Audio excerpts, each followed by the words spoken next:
Today's topic is innovation system, innovation ecosystem. What do we actually mean by this innovation ecosystem, its causes, analysis, and every other thing that we're going to cover in this very video.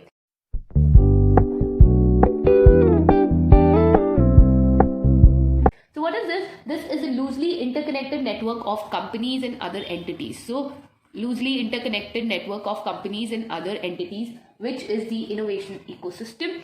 Now what they do is they share their technologies, their knowledge, their skill, and accordingly bring more of innovation. Because see, one company can be good in, outstanding in knowledge, and another could be very good in technology. So they come together, bring all their resources, and thus make an innovation ecosystem around the corporate structure.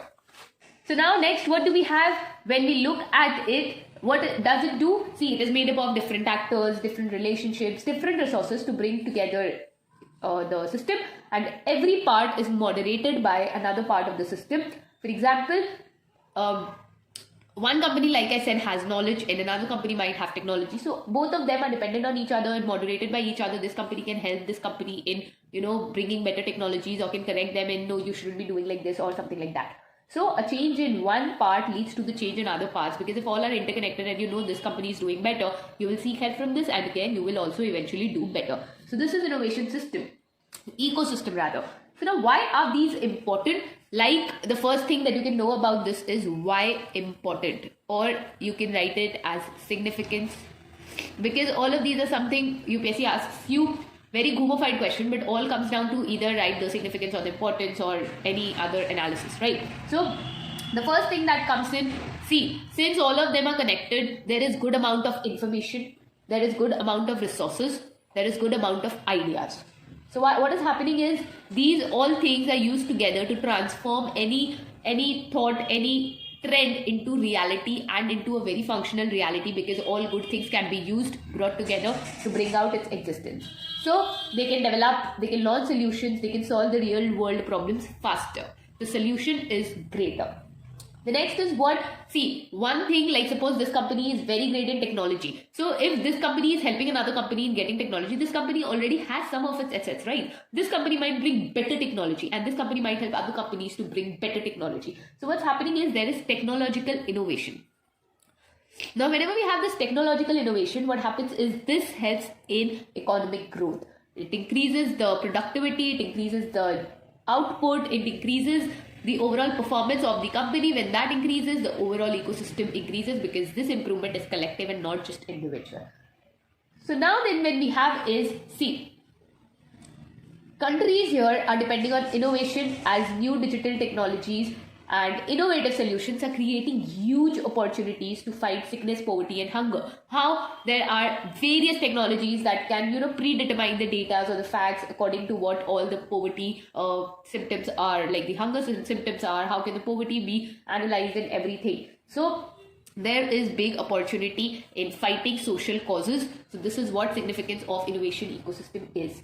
Next, what happens is there'll be new entrepreneurs, there'll be new companies, there'll be new universities, there'll be new organizations, there'll be new investors, all coming up, interacting more, studying more, researching more, and all of these will turn out to maximize the economic impact of the research and the innovation, accordingly bringing good amount of opportunities, bringing good amount of economic development. And with this, obviously, when there's innovations, there's prosperity, there's more welfare, there is sustenance for longer time. So all of these are the significance that you might get because of this innovation ecosystem. Basically, the significances were easy. Why? Because innovation mostly has all of these advantages. This is a very generic advantage that you can have. But if you have to give an edge to UPSC, what you can do is you can use examples. Like, for example, so-and-so country have been, analyzed. For example, you can take Israel. Is connecting with India and has given so many of technological portions in India, which India has indigenously learned and now is developing better gadgets. So all of these, if they come together, if this ecosystem can be prospered, anything that you get, you can use them as an example. So what you'll have to do is you jot down a point, you write one sentence to explain your point, and then one sentence is your example. In 2 sentences, you complete the whole answer, the explanation of that one point. So now coming to what are the challenges? Innovation, the significance anybody can write, but the challenges that we have to see are, we have to know. So the first thing that we need to know is, see, now challenges would be from just mere Indian perspective and not the commercial perspective, right? So the first thing are, see, Indian innovations are mostly incremental in nature. They are not disruptive. So they are often first to India but not to the world. So what's happening is that any innovation that comes to our country, it's not that other world is not using it. Like Facebook was a sheer innovation that nobody had an access to. Maybe lesser reach of other apps were there, but not as big as Facebook, right? So that was a clear cut innovation. But India has never had, I won't say never, but yeah, India, most of the things that have been innovated aren't a part of the innovation ecosystem. So Indian innovations have been incremental but not disruptive. So next is, there is also a lack of scalability. How do you see that? Because see, there is so much of competition. There is so much of marketable products. So this is important. Why? Because see, one innovation, if it comes in and then people start using this, people will make their own innovation and bring it. So the competition to bring it into the market, to speed it up, to have the scale, to have the sustainability, this is what lacks, and accordingly most of the people will use them and again create a better innovative item. So accordingly we have slower progress. Why? Because India no doubt is touching the top 50 innovator countries in the world, but it is still far from China, it is still far from other countries which have been doing better. Then we have weak university reach. Why is this? Because see, we have so many institutions coming up, but they all mostly do well regionally. It's not a matter of national upgradation. So this is one of the major challenges that we have, and accordingly the quality of other schemes that come up hasn't been up to the mark. So these are all the challenges that you can write, all the basic ones that yes, India is not just speeding up and accordingly is left behind. Next that we can come into is, what is the way forward? Most of the time these are the main things that you'll have to know. Importance, challenges, and way forward. Importance you can use as advantages, challenges you can use as disadvantages if asked, and way forward is the solution that you write in your conclusion and your main answer writing is done. So now when we look at steps taken to improve the innovation system, what all examples you can give are, see, one is that you can give is IIGP 2.0.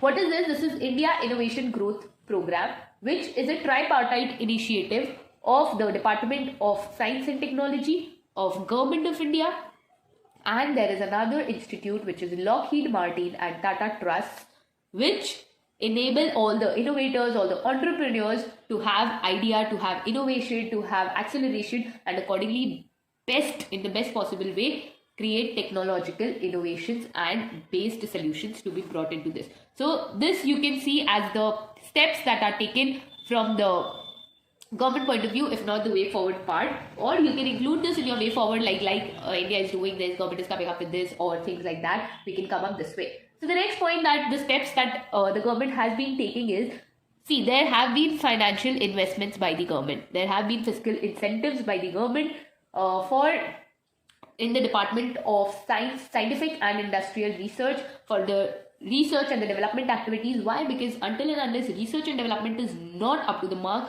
most of the innovations will be just left behind. Next that we have is, we have SIDBI, which manages the India Innovation Fund.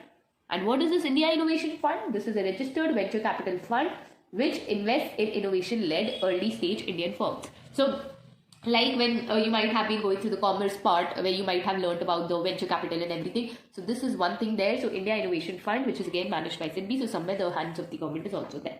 Next we have Innovate India. When we look at Innovate India, it is again a platform which gives you an access to display your things, to promote your things, to let your innovation keep out to the world in all the technological, in all the domestic applications. Any new technology that you bring in, you get it here. Then you have the Technology Development Board.